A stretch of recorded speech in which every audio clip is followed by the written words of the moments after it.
지금 이 순간 세계 주요 정보기관은 비상상태에 돌입했습니다.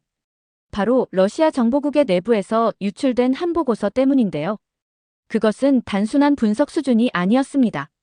그것은 하나의 고백이었고 동시에 경고였습니다. 한국, 그냥 미국이 지켜주는 나라 아니야. 그렇게 비웃던 입이 단 48시간 만에 굳게 닫혔습니다. 조롱은 두려움으로, 무시는 경고로 바뀌었습니다. 러시아 최고 전략 분석가는 믿을 수 없는 진실을 보고 말았다고 하는데요. 한국은 더 이상 수동적인 동맹국이 아니었습니다. 그들은 이미 전쟁을 준비해온 나라였고 그 준비는 우리가 감히 상상하지 못한 수준이었습니다. 지금 전 세계가 주목합니다. 왜일까요? 한국은 단 7일 안에 핵무기 생산이 가능한 기술과 자원을 모두 갖추고 있으며 그들은 침묵 속에서 전략을 완성하고 있었습니다. 그 보고서에는 이런 문장이 적혀 있었습니다. 우리가 그들을 지켜준다고 생각했지만 실상은 그들이 우리를 지켜보고 있었다. 왜 러시아의 최고 엘리트 요원이 이 사실을 공개하며 사라질 각오를 했을까요? 왜 한국은 전시 퍼레이드 대신 실전을 준비하고 있었던 걸까요? 그리고 우리는 그 조용한 움직임을 왜 지금까지도 눈치채지 못했을까요? 지금부터 공개됩니다. 1초 만에 누를 수 있는 좋아요와 구독은 이 정보를 더 많은 사람들에게 전할 수 있는 힘이 됩니다. 제 이름은 알렉세이 드라고프입니다. 저는 러시아 군사정보기관에서 일하고 있습니다. 어느 날 아침, 저는 봉인된 봉투를 받았습니다. 봉투 안에는 위협과 기회에 초점을 맞춰 여러 국가의 군사력을 분석하라는 다음 임무가 들어있었습니다. 저는 흥분했습니다. 미국, 중국, 북대서양조약기구 수많은 가능성이 머릿속을 가득 채웠습니다. 그러다 첫 번째 파일에서 대한민국이라는 이름을 봤어요. 한국. 저는 믿기지 않아 중얼거렸습니다. 그 작고 분단된 나라. 그냥 미국의 보호국 아닙니까? 저는 거의 웃을 뻔했습니다. 우리 조직에서는 한국을 전쟁이나 군사보다는 K-팝 같은 대중문화에만 신경 쓰는 별로 대단하지 않은 나라라고 생각했기 때문입니다. 항상 미국의 보호를 받으면서 위험하고 단결되지 못한 나라라는 이미지로 알려져 있었어요. 저는 이 일이 별로 어렵지 않고 금방 잊혀질 거라고 생각했어요. 그것이 저의 첫 번째 전략적 오판이었습니다. 저는 파일을 책상 위에 던져놓고 한숨을 내쉬었습니다. 제 주변 사무실은 더 중요한 과제에 몰두하는 분석가들로 분주했습니다. 벽은 회색빛이었고 조명은 어두웠으며 공기에는 오래된 커피 냄새가 났습니다. 키보드가 딸깍거리는 소리와 러시아어로 조용히 대화하는 소리가 들렸습니다. 왜 한국이죠? 제 상사인 바라노프 대령이 제 책상 옆을 지나가면서 물었습니다. 그의 얼굴은 수년간의 잠 부족으로 눈가에 깊은 주름이 잡힌 심각한 표정이었습니다. 상부의 명령입니다. 드라고프. 그는 간단하게 대답했습니다. 그는 웃지 않았습니다. 상부에서 2주 안에 완전한 보고서를 원합니다. 한국에 2주라고요? 이틀이면 할 수 있어요. 제가 자신있게 대답했습니다. 바라노프 대령의 눈이 가늘어지며 날카로워졌어요. 그런 태도 때문에 자네가 이 임무를 맡게 된 거야. 자네의 과신이 문제가 되고 있네. 그의 말이 따끔했지만 나는 내색을 하지 않았다. 저는 고개를 끄덕이고 그가 떠나자 제자리로 돌아갔습니다. 마지못해 파일을 열었습니다. 그 안에는 적어도 1년 이상 된 위성 이미지, 경제보고서, 군사평가 자료가 들어있었습니다. 흥미로운 건 없었습니다. 저는 새로운 정보를 수집해야 했습니다. 그날 오후, 저는 우리 기관의 도서관을 방문했습니다. 두꺼운 안경에 흰머리가 희끗희끗한 옐레나라는 할머니 사서가 한국 역사와 군사 발전에 관한 책을 찾는 데 도움을 주었습니다. 흥미로운 선택이네요. 그녀가 무거운 책을 제 손에 쥐어주며 말했습니다. 대부분의 분석가들은 한국을 무시하죠. 특별한 게 없으니까요. 제가 대답했습니다. 옐레나는 신비한 미소를 지었습니다. 우리가 알고 있다고 생각하는 것 때문에 많은 전투에서 패배하죠. 저는 그녀의 말을 무시하고 책을 다시 제 책상으로 가져갔습니다. 책을 읽기 시작하면서 한국은 미국의 힘 뒤에 숨어있는 작은 나라에 불과하다는 내 믿음을 재확인할 수 있으리라 기대했습니다. 한국의 고대사에 대한 첫 장은 지루했습니다. 오래전의 왕국과 침략에 대한 이야기는 저에게는 중요하지 않았습니다. 저는 현대사로 건너뛰었습니다. 그날 저녁 대부분의 동료들이 집으로 돌아갈 때 저는 사무실에 남았습니다. 사무실은 조용해졌습니다. 창밖으로 어둠이 내리면서 모스크바의 불빛이 빛나기 시작했습니다. 저는 차가운 커피를 마시며 한국군 기지의 최근 위성사진을 살펴보기 시작했습니다. 뭔가 눈에 들어왔습니다. 지난 5년 동안 새로 지어진 시설의 수가 놀라울 정도로 많았습니다. 실수가 아닌지 확인하기 위해 데이터를 2번이나 확인했습니다. 이건 말도 안 돼. 저는 혼잣말로 속삭였습니다. 다음에는 경제보고서를 찾아봤습니다. 한국의 국방비는 많이 늘어났지만 그 변화는 조용히 눈에 띄지 않게 진행됐어요. 그들은 널리 알려지지 않은 새로운 기술을 개발하고 있었습니다. 아내의 문자로 전화벨이 울렸습니다. 저녁이 쌀쌀해지고 있어. 언제 집에 올 거야?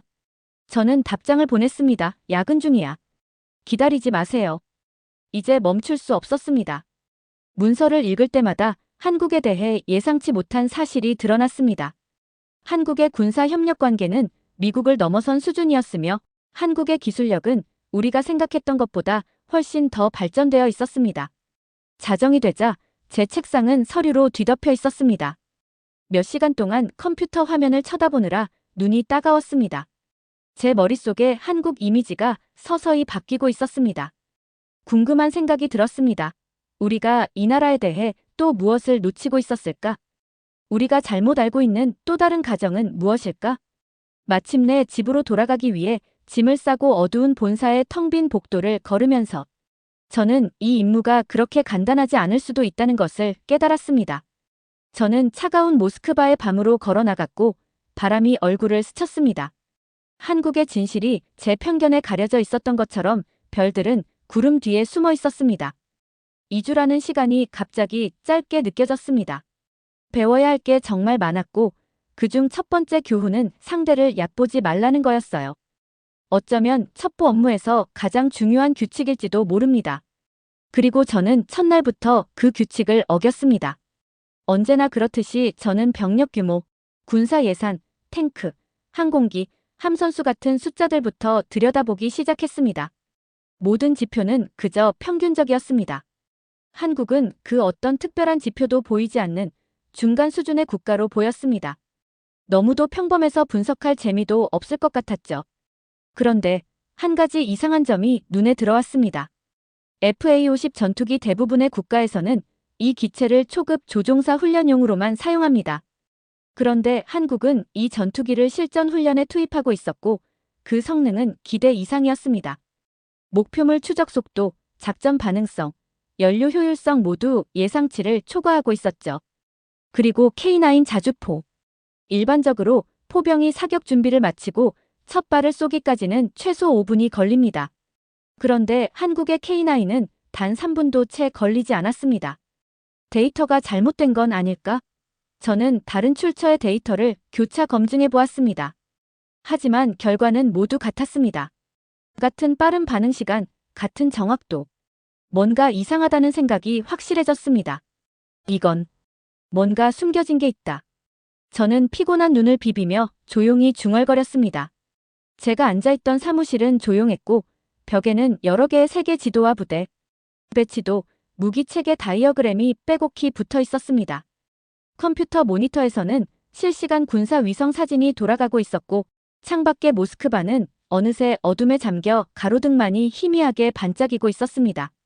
한참 동안 모니터를 들여다보다가 저는 구내 식당에서 동료 블라디미르에게 이 이야기를 꺼냈습니다.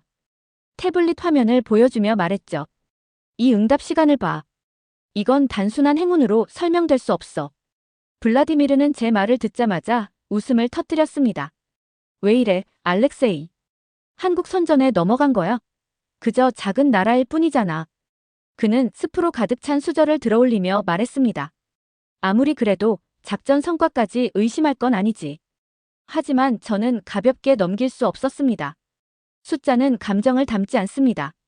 그들은 조용히 무언가를 말하고 있었어요. 숨겨진 이야기. 숨겨진 힘. 저는 식사가 끝나자마자 다시 책상으로 돌아와 분석을 이어갔습니다.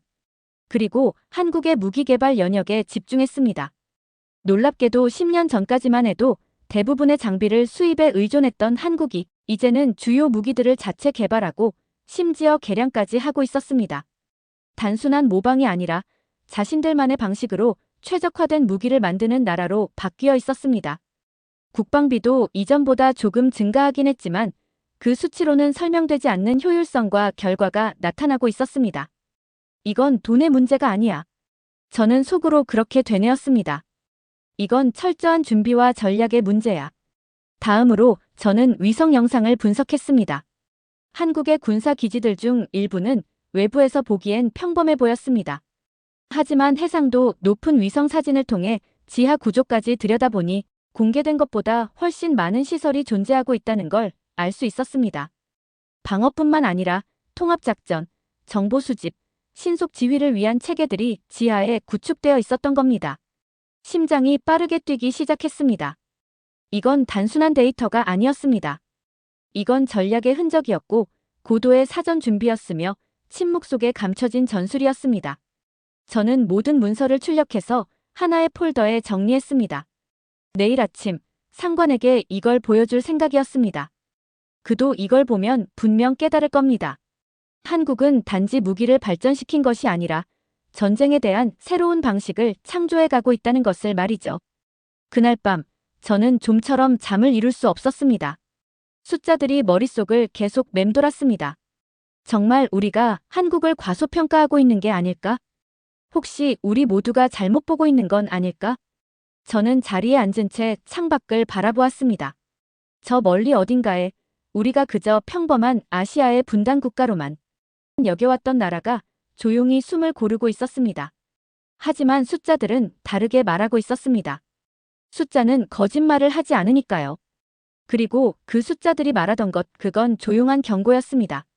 저는 미군과 함께 훈련하는 한국군들의 영상을 보기 시작했습니다. 처음에는 단순한 비교 자료일 거라 생각하고 무심코 화면을 틀었지만 영상이 몇 초 지나자 저도 모르게 의자에 바짝 앉았습니다. 한국군 병사들의 움직임이 눈에 띄게 달랐습니다. 단순히 조금 더 빠른 것이 아니었습니다. 그들의 동작은 더 날카롭고 더 정교하며 훨씬 더 조직적이었습니다. 어떻게 저렇게 할 수 있지? 저는 스크린에 더 가까이 다가가며 중얼거렸습니다. 제 눈은 영상 속 병사들의 일사불란한 움직임에 사로잡혔고 마음은 혼란과 놀라움으로 가득 찼습니다. 하지만 그들의 강점은 단지 반복된 훈련 때문만은 아니었습니다. 그들의 비밀은 바로 정보의 속도와 의사결정의 유연성에 있었습니다. 한국군은 인공지능, 드론, 그리고 실시간 통신 시스템을 활용해 전장의 정보를 즉시 공유하고 반영할 수 있었습니다. 반면 미군은 여전히 상급자에서 하급자로 명령이 내려가는 구조였습니다. 명령 하나가 전달되기까지 수초에서 수분이 걸릴 수 있는 체계였죠. 그러나 한국군 장교들은 현장 상황에 맞춰 스스로 결정을 내릴 수 있는 권한을 가지고 있었습니다. 그리고 이 차이는 전투 상황에서는 생명과 직결되는 몇 초의 차이로 이어질 수 있었습니다. 이건 시스템의 차이야. 저는 혼잣말을 했습니다. 그들은 시간을 무기로 삼고 있어. 그러던 중 저는 유출된 한국군 지휘본부 내부 영상을 입수하게 되었습니다. 영상이 재생되는 순간 저는 충격의 말을 잃었습니다. 그 공간은 마치 미래 도시의 통제실 같았습니다. 사방의 벽은 거대한 스크린으로 덮여 있었고 각 화면에서는 위성 영상, 드론 실시간 영상, 작전 지도, 군사, 자산 위치 정보 등이 초 단위로 업데이트되고 있었습니다. 지도는 단순한 평면이 아니었습니다. 지형, 온도, 습도, 전파 간섭도 모든 것이 색으로 구분되어 직관적으로 표시되어 있었습니다. 현장 지휘관들은 손에 든 태블릿으로 이 정보를 실시간 공유받으며 직접 작전을 조율하고 있었습니다. 가장 놀라운 건 중앙집 중식 지휘가 아니라 분산형 의사결정 시스템이라는 점이었습니다. 각 작전 단위는 독립적으로 판단할 수 있는 자율성과 도구를 갖고 있었고 전체 네트워크는 하나의 유기체처럼 움직였습니다. 이건 단순한 효율이 아니라 속도와 정밀함이 공존하는 체계였습니다. 우리는 이보다 10년은 뒤처졌습니다. 저는 그렇게 인정할 수밖에 없었습니다. 그 이후 저는 한국군에 대한 더 많은 파일을 열어보기 시작했습니다. 열면 열수록 새로운 사실들이 쏟아졌습니다. 그들은 최신 기술과 교육 체계를 접목시킨 방식으로 병사들을 훈련시키고 있었고, 훈련은 단순 반복이 아닌 상황 기반 시뮬레이션, 인공지능 피드백 시스템을 기반으로 이루어지고 있었습니다. 특히 인상 깊었던 것은 장비 운용 방식이었습니다. 미국이나 러시아에서 사용하는 장비에 비해 상대적으로 저렴하지만 한국은 그것들을 더 스마트하게, 더 효율적으로 활용하고 있었습니다. 드론 한 대도 단순 정찰이 아니라 다목적 통신 중계, 실시간 교란 분석, 심지어 정밀 공격까지 수행할 수 있도록 프로그램되어 있었습니다. 저는 그 순간 하나의 결론에 도달했습니다. 우리는 그들을 너무 오래, 너무 단순하게 바라보았습니다. 한국은 우리가 보호해야 할 작은 동맹국 정도로만 여겨졌습니다. 그들이 독자적으로 전쟁을 준비하거나 스스로 생존 전략을 구축할 수 있을 거라곤 생각하지 않았습니다. 그러나 그것은 철저한 착각이었습니다. 세계가 주목하지 않는 사이 그들은 조용히 그리고 단단히 성장하고 있었습니다. 그 장면들을 보며 저는 문득 동물원에서 봤던 한 마리의 호랑이를 떠올렸습니다. 넓은 우리 안에서 햇볕을 쬐며 느긋하게 누워있던 그 호랑이는 한없이 평화로워 보였습니다. 하지만 그 몸짓 속에는 숨겨진 긴장감이 느껴졌습니다. 털 밑에 근육이 미세하게 떨리고 있었고 눈빛은 멀리 무언가를 응시하고 있었습니다. 바로 지금이라도 날아오를 수 있는 준비가 되어 있었던 것이죠. 한국은 지금 그 호랑이와 같았습니다. 겉으로는 조용하고 방어적인 자세를 유지하고 있었지만 속에는 언제든 일어설 수 있는 엄청난 힘이 숨겨져 있었습니다. 그리고 저는 생각했습니다. 만약 그 호랑이가 완전히 깨어난다면 과연 어떤 일이 벌어질까? 아마 세상은 그것을 감당할 준비가 되어 있지 않을지도 모릅니다. 저는 몇 주 동안 대한민국 최정예 군부대의 영상을 검토했습니다. 매 시간마다 UDT 707 특수 임무단, 대한민국 육군 특수부대의 활약상을 지켜보았습니다. 이들은 평범한 군인이 아니었습니다. 이들은 최고 중에 최고였습니다. 매일 아침 일찍 일어나서 노트를 준비했습니다.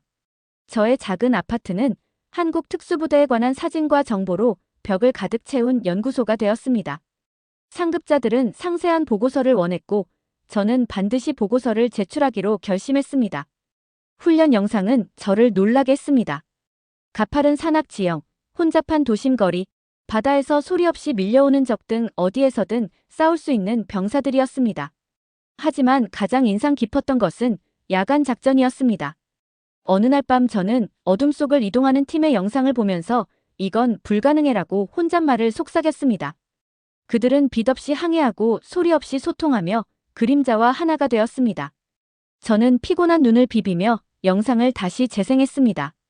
실수가 아니었습니다. 저는 러시아의 정예부대인 스페츠나츠와 함께 훈련한 적이 있었습니다.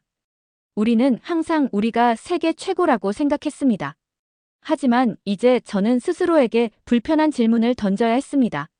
저들이 우리 스페츠나츠보다 더 잘할 수 있을까? 수백 시간의 영상을 본 후 저는 답을 얻었습니다. 네, 더 나았어요. 마치 모두가 어디로 움직여야 할지 정확히 알고 있는 완벽한 춤을 보는 것 같은 완벽한 호흡을 보여주었습니다. 야간 투시경, 통신 시스템, 무기 등 모든 장비가 우리보다 더 첨단 기술이었습니다. 그리고 그들의 임무는 깨끗하고 빠르고 효율적입니다. 낭비되는 움직임이 없습니다. 불필요한 위험도 없습니다. 매번 완벽하게 임무를 수행합니다. 이 병사들 중 상당수는 단순한 훈련 전문가가 아니었습니다. 소말리아, 이라크, 아프가니스탄 등 전 세계 위험 지역에서 실제 전투를 경험한 장병들이었습니다. 한국 정부는 미군을 비롯한 국제군과 함께 경험을 쌓기 위해 이들을 파견했습니다. 이들은 단순한 엘리트 군인이 아니라 실제 전투에서 살아남은 노련한 베테랑들이었습니다. 하지만 제가 가장 놀랐던 것은 그들의 팀워크였습니다. 제가 있던 부대에서도 협동심은 좋았지만 이런 모습은 없었습니다. 한국 특수부대원들은 모두 하나의 유기체처럼 움직였습니다. 소리도 지르지 않고 혼선도 없었습니다. 팀원들은 본능적으로 소통하며 팀원들이 무엇을 할 것인지 미리 알고 있는 것 같았습니다. 저는 보안 전화선을 통해 지휘관에게 그 정도의 신뢰는 생사를 넘나드는 상황에서 함께 살아남아야만 얻을 수 있는 것이라고 말했습니다.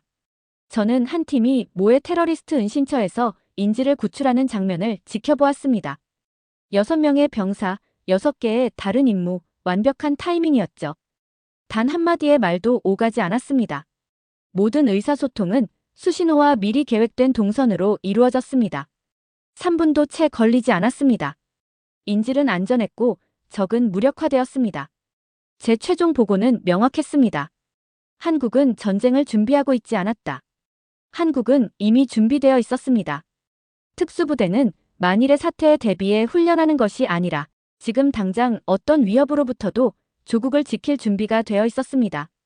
저와 같은 국가로부터의 위협을 포함하여 저는 소름이 돋을 정도로 깨달았습니다.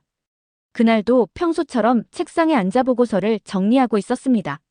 한국의 무기 산업에 대한 분석 지시를 받았을 때 저는 마음속으로 이렇게 생각했습니다. 이건 빨리 끝나겠군. 어차피 대부분 외국에서 들여온 장비일 테니. 그게 제 첫 번째 착각이었습니다. 처음엔 숫자만 봤습니다. 국방 예산, 장비수, 병력 규모 모두 평범해 보였죠. 그런데 그 다음부터였어요. 페이지를 넘기자 점점 이상한 점들이 눈에 들어오기 시작했습니다. 한국은 단순히 무기를 사는 나라가 아니었습니다.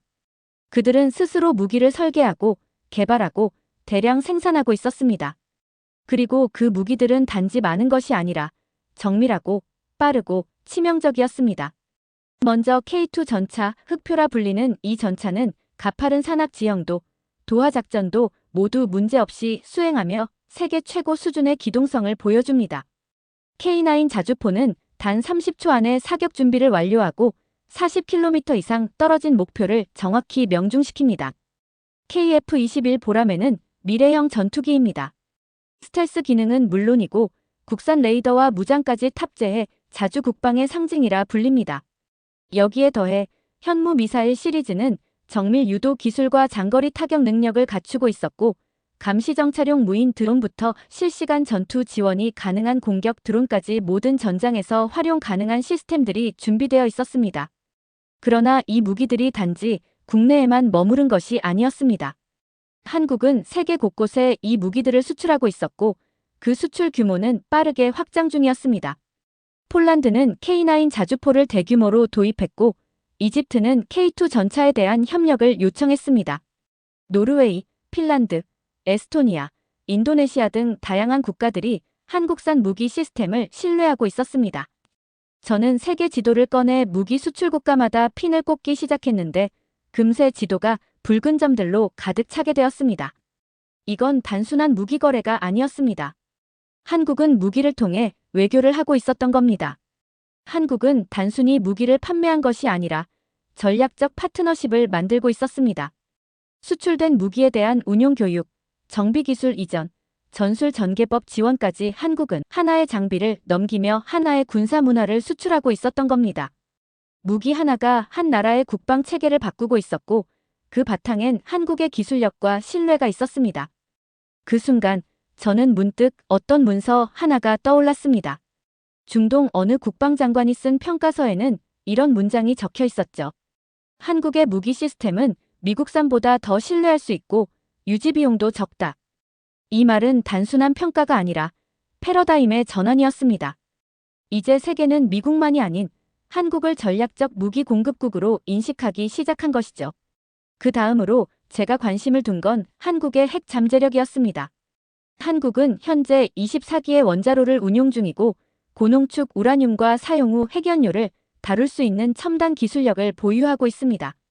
또한 수백 톤에 달하는 핵연료 재고를 갖추고 있어 원자력과 관련된 모든 기술과 자원을 갖춘 상태입니다. 이 문제에 대해 더 확실한 정보를 얻고자 저는 핵 전문가 윌리엄스 박사에게 직접 전화를 걸었습니다. 그는 조용하고 신중한 인물이었지만 그날은 망설임 없이 말했습니다. 한국은 마음만 먹으면 일주일 안에 핵무기를 만들 수 있습니다. 그들에게 필요한 건 기술이 아니라 의지뿐입니다. 하지만 한국은 그 선을 넘지 않았습니다. 대신 그들은 정밀 타격 미사일, 잠수함 발사탄도 미사일, 극초음속 미사일 같은 대체 전략 무기 체계를 개발해 국제적 신뢰를 유지하면서도 실질적인 억제력을 확보하고 있었습니다. 이건 정말 영리한 전략이었습니다. 세계의 규칙을 지키면서도 핵무기 없는 핵무기 국가가 되는 법. 말하지 않고 과시하지 않고 하지만 누구도 쉽게 넘볼 수 없는 억제력을 갖춘 나라. 그게 바로 지금의 한국이었습니다. 그들은 군사 퍼레이드나 위협적인 외교 대신 조용한 준비를 선택했습니다. 전통적인 방식 대신 기술과 연계된 실질적 힘을 선택했습니다. 마치 말을 아끼는 무도가처럼 그들은 힘을 숨긴 채 움직이고 있었던 것이죠. 겉으로 보기엔 여전히 분단된 국가. 그러나 실제로는 누구보다 전쟁에 대비된 구조, 누구보다 효율적인 전장 시스템을 갖춘 준비된 국가였습니다. 그리고 그날 밤, 저는 제 보고서의 마지막 페이지를 완성하며 제목을 이렇게 적었습니다. 전략적 오판 대한민국. 우리가 저지른 가장 큰 실수는 그들의 침묵을 나약함으로 오해한 것이었습니다. 한국은 누구보다 강한 조용한 거인입니다. 그리고 그들이 진짜로 움직이는 날, 세상은 그 진가를 알게 될 것입니다. 저는 그들을 과소평가했었습니다. 그리고 우리는 모두 그랬습니다. 오늘 사연 어떠셨나요? 재미있으셨나요? 감동무지개는 늘 여러분 곁에서 따뜻한 이야기를 전해드릴게요. 오늘 이야기가 좋으셨다면 구독과 좋아요, 알림 설정도 부탁드려요. 여러분의 하루가 무지개처럼 반짝이길 바랍니다.